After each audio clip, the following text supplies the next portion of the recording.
অবসর গ্রহণ করলেন দক্ষিণ ময়না হাই স্কুলের প্রধান শিক্ষক তারাপদ ভৌমিক। পূর্ব মেদিনীপুর জেলার ময়না ব্লকের ময়না 2 গ্রাম পঞ্চায়েতের অন্তর্গত দক্ষিণ ময়না হাই স্কুল রাজ্যের মধ্যে অন্যতম জনপ্রিয় একটি স্কুল। দীর্ঘ প্রায় 100 বছর ধরে এই বিদ্যালয়ের শিক্ষক শিক্ষিকাগণ হাজার হাজার ছাত্রছাত্রীদের প্রকৃত শিক্ষায় মানুষ করে তুলেছেন এবং বর্তমানেও মানুষ করছেন। আজ বিদ্যালয়ের এক উজ্জ্বল নক্ষত্রের পতন ঘটল। বিদ্যালয়ের প্রধান শিক্ষক তারাপদ ভৌমিক মহাশয় অবসর গ্রহণ করলেন। আজকের দিনে দাঁড়িয়ে বিদ্যালয়ের বর্তমান শিক্ষক শিক্ষিকা থেকে শুরু করে প্রাক্তন বর্তমান ছাত্রছাত্রী ও সমাজের সর্বস্তরের মানুষের মন ভারাক্রান্ত। অবসরপ্রাপ্ত প্রধান শিক্ষক তারাপদ ভৌমিক মহাশয় তাই কথা দিয়েছেন, আমৃত্যু বিদ্যালয়ের কল্যাণে নিজেকে নিয়োজিত রাখবেন। তিনি আরও কথা দিয়েছেন, তার যখনই মনে হবে তখনই তিনি বিদ্যালয়ে উপস্থিত হয়ে শিক্ষক শিক্ষিকা থেকে শুরু করে ছাত্রছাত্রীদের সঙ্গে মিলিত হবেন। বিদ্যালয়ের বর্তমান ছাত্রছাত্রীরা অবসরপ্রাপ্ত প্রধান শিক্ষক তারাপদ ভৌমিক মহাশয়ের চরণে প্রণাম জানিয়ে হাতে উপহার সামগ্রী তুলে দিয়ে ভবিষ্যৎ জীবনের জন্য শুভকামনা জানিয়েছেন। এছাড়াও বিদ্যালয়ের অনেক প্রাক্তন শিক্ষক শিক্ষিকাও অবসরপ্রাপ্ত প্রধান শিক্ষক তারাপদ ভৌমিক মহাশয়কে শুভেচ্ছা জানাতে আসেন। বিদ্যালয়ের বর্তমান শিক্ষক শিক্ষিকাগণ ও শিক্ষাকর্মীবৃন্দ বিদায়ী প্রধান শিক্ষক মহাশয়ের হাতে উপহার সামগ্রী ও শুভেচ্ছা বার্তা তুলে দিয়ে স্মৃতিচারণা করেন। আজকের দিনে আবেগ ঘন মুহূর্তে দাঁড়িয়ে বিদ্যালয়ের বিদায়ী প্রধান শিক্ষক মহাশয় এবং বর্তমান ভারপ্রাপ্ত প্রধান শিক্ষক মহাশয় কি জানিয়েছেন শোনাবো আপনাদের। আজকে আমার এই বিদায়ের দিনে আমাদের দক্ষিণ ময়না হাই স্কুলের যে অতীত ঐতিহ্য এবং সারস্বত পরম্পরা আছে, সেই সারস্বত পরম্পরা যাতে আগামী দিনে বেঁচে থাকে, অক্ষুণ্ণ থাকে, আমি মূলত বিদায়ের দিনে এটাই চাইব। তার জন্য আমার সহকর্মীদের কাছে কর্তব্যপরায়ণতা এবং দায়বদ্ধতা তার প্রকৃষ্টতম উদাহরণ রেখে তারা সমাজ সেবা হিসাবে দেখে এই শিক্ষক সমাজ তারা ছাত্রছাত্রীদের মানুষ করবে। আমাদের ছাত্রছাত্রীদের বিশেষভাবে বলা যে তারা শিক্ষকদেরকে শ্রদ্ধা সম্মান দিয়ে এই বিদ্যালয়ের যে গৌরব আছে তাকে আরো বেশি গৌরবান্বিত করে তুলবে এবং তাহলেই আমার শান্তি থাকবে, আমার আনন্দ থাকবে এবং অবসর জীবন আমার সুখে শান্তিতে ভরে উঠবে। এটাই শুধু কামনা। ছাত্রছাত্রীদের বলবো, তোমরা মূলত শৃঙ্খলাটাকে বজায় রাখো, শিক্ষক শিক্ষিকাদের প্রতি শ্রদ্ধা ভক্তি অক্ষুণ্ণ রাখো, নিজের লক্ষ্যে অবিচল থাকো, পিতা মাতা এবং সমাজকে সেবার মানসিকতা রাখো, বড় হয়ে মানুষ হয়ে সমাজের সেবা করো। শুধুমাত্র পুঁথিগত বিদ্যা না করে তোমরা প্রকৃত মানুষ হয়ে উঠো। তোমাদের দয়া মায়া মমতা স্নেহ ভালোবাসা কর্তব্যপরায়ণতা শৃঙ্খলা দ্বারা তোমরা আগামী দিনে সমাজকে সেবা করো, আমাদের বিদ্যালয়ের গৌরবকে উত্তরোত্তর বৃদ্ধি করতে পারো, এই আশাটা করবো। অবসর জীবনের আরেকটা গুরুত্বপূর্ণ দিক, আমি বিদ্যালয়ের শতবর্ষ যখন পদার্পণ করেছে এইরকমই এক মহেন্দ্রক্ষণে আমি অবসর নিতে যাচ্ছি। এইরকম অবসর জীবনে আমার আগামী দিনে 100 বছর অনুষ্ঠান হবে আগামী জানুয়ারি মাসে 23 থেকে 27। আমি সেখানে একজন সভাপতি হিসাবে নির্বাচিত হয়েছি।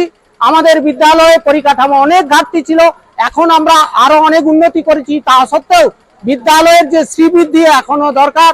বিদ্যালয়ের নান্দনিক সৌন্দর্যের অনেক ঘাটতি আছে, পরিকল্পিত বৃক্ষণাগারের অভাব আছে, সুসজ্জিত উদ্যান নেই, প্রাস্তর বিস্তীর্ণ প্রান্তর ক্রীড়া প্রান্তর আমরা অভাব অনুভব করছি। সবচেয়ে বেশি অভাব যেটা অনুভব করছি, আমাদের একটা 2 সহস্রাধিক ছাত্রীর উপযোগী একটা অডিটোরিয়াম গৃহ। আমি আশা করব যে 100 বছরের অনুষ্ঠানটা সুন্দর সফল হবে, তবে আমাদের মূল লক্ষ্য থাকবে যখন এই বিদ্যালয়ের শতবর্ষ স্মারক একটা প্রেক্ষাগৃহ বা অডিটোরিয়াম নির্মাণ করতে পারি এবং আশা করছি সকলের অকুণ্ঠ সহযোগিতা, প্রাক্তন ছাত্রছাত্রী বা শুভানুদ্যয়ী ব্যক্তিগণের সহযোগিতায় এই লক্ষ্যে আমরা পৌঁছাতে পারবো। আমার আগামী দিনে অনুষ্ঠানে আসার জন্য সহযোগিতা করার জন্য আহ্বান জানিয়ে আমার কথা এখানেই শেষ করলাম। এই স্কুলে কাটানো আলাদা করে আমার স্মরণীয় কিছু নেই, তবে আমি এই বিদ্যালয়ে যখন যে অবস্থায় ছিলাম, আজকে তো আমি বলবো যে আজকের দিনটাই আমার বেশি স্মরণীয়, আজকে বিদায়ের দিনটাই আমার বেশি স্মরণীয়। যেভাবে শ্রদ্ধা, ভালোবাসা, আন্তরিকতা দিয়ে ছাত্রছাত্রীরা যেভাবে আমাকে সম্মান জ্ঞাপন করলে, আমি বোধহয় আমার টোটাল শিক্ষক জীবনে এত সুন্দর একটা পরিবেশ আমি পাইনি। আর আমাদের প্রতি বছরের বরং আমাদের স্কুলে কিছু অনুষ্ঠান করতে গিয়ে বা কোনো জায়গায় গিয়ে আমরা কিছু আমাদের স্মরণীয় নয়, সেগুলোকে আমি ভুলে যেতে চাই, এ ধরনের ব্যাপার আছে। কিন্তু তথাকথিত বা সাধারণভাবে যদি বিচার করে দেখি, আমাদের বিদ্যালয়ে প্রত্যেকটা দিনই, প্রত্যেকটা বছরই, প্রত্যেকটা মাসই আমাদের কাছে স্মরণীয়, এবং আগামী দিনের জন্য প্রতিটা দিনই স্মরণীয় হয়ে থাকুক। আলাদা করে স্মরণীয় কিছু নেই, কারণ আমরা হয়তো একেবারে প্রথমের দিকে র্যাঙ্ক করতে পারিনি। আমাদের ছাত্রছাত্রীরা যদি সেরকম র্যাঙ্ক করতে পারতো, ফার্স্ট সেকেন্ড থার্ড হতো মাধ্যমিক উচ্চ মাধ্যমিকে, তাহলে আমরা সেটাকে স্মরণীয় দিন হিসাবে দেখতাম। আমার সহকর্মীদের যে বার্তাটা আমি প্রথমেই দিয়েছি, যে এই বিদ্যালয়ের যে সুনাম আছে, এই বিদ্যালয়ের যে সারস্বত পরম্পরা আছে, সেটাকে বাঁচিয়ে রাখতে হবে। মোট কথা, বিদ্যালয়ের সুনামের সঙ্গে আপনাদের সুনাম জড়িয়ে আছে।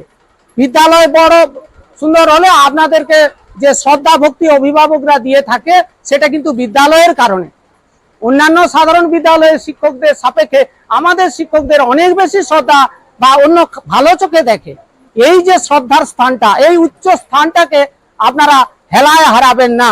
আপনাদের দায়িত্ব, কর্তব্য এবং দায়বদ্ধতা জীবনযাপনের মাধ্যমে ছাত্রদেরকে অকুণ্ঠভাবে আমরা নিঃস্বার্থ ত্যাগের মাধ্যমে, সেবা দান করার মাধ্যমে, বিদ্যা দানের মাধ্যমে এই স্কুলটাকে গৌরবান্বিত করে তুলবেন, এটাই আমার শেষ আশা। তারাপদ ভৌমিক, প্রাক্তন প্রধান শিক্ষক, দক্ষিণ ময়না হাই স্কুল। গত 31শে মে 2024 আমাদের প্রাক্তন প্রধান শিক্ষক মহাশয় উনি ওনার কর্মজীবন থেকে অবসর নিয়েছেন। দিশা প্রকাশের জন্য আমরা সেই অনুষ্ঠান তখন করতে পারিনি। আজকের দিনের জন্য সেই অনুষ্ঠানটা আমরা আয়োজন করেছি। আর উনি যে পথ নির্দেশিকা দিয়েছেন বিদ্যালয়কে পরিচালনার জন্য এবং আমাদের বিদ্যালয়কে আরও উন্নত করার জন্য যে সমস্ত নির্দেশিকা দিয়েছেন, সেগুলি আমরা মেনে চলার চেষ্টা করব। ওনার প্রতি আমরা দায়বদ্ধ এবং কৃতজ্ঞ। আমার নাম ভারপ্রাপ্ত প্রধান শিক্ষক, দক্ষিণ ময়না হাই স্কুল, তুষারকান্তি মাঝি। আজকে আমাদের কাছে অত্যন্ত দুঃখের দিন। আমাদের যিনি প্রধান শিক্ষক মহাশয় ছিলেন, শ্রদ্ধেয় তারাপদ ভৌমিক মহাশয়, উনি 31/5/2024 উনার শিক্ষকতার কর্মজীবন থেকে, প্রধান শিক্ষকের কর্মজীবন থেকে অবসর নিয়েছেন। উনি 16 বছর এখানে ছিলেন, নিষ্ঠার সঙ্গে, দায়িত্বের সঙ্গে ওনার কর্তব্য উনি পালন করেছেন। আমাদের এবং ছাত্রছাত্রীদের সমস্ত কাজ উনি ভালোভাবে করেছেন। আমাদের উনার প্রতি কোনো অভিযোগ নেই। আমাদের সঙ্গে বন্ধুত্বের মতো উনি সময় কাটিয়েছেন। এই বিদ্যালয়কে এগিয়ে নিয়ে গেছেন উত্তরোত্তর। আমরা আশা করব বিদ্যালয়ের সমস্ত শিক্ষক, শিক্ষিকা, সহকর্মীদের পক্ষ থেকে আগামী দিনে উনার জীবন যেন আরো ভালো কাটে, উনার সুস্থ ও নিরোগ জীবন আমরা কামনা করছি। মানস কুমার সামন্ত, দক্ষিণ ময়না স্কুল শিক্ষক, ইতিহাস বিভাগ।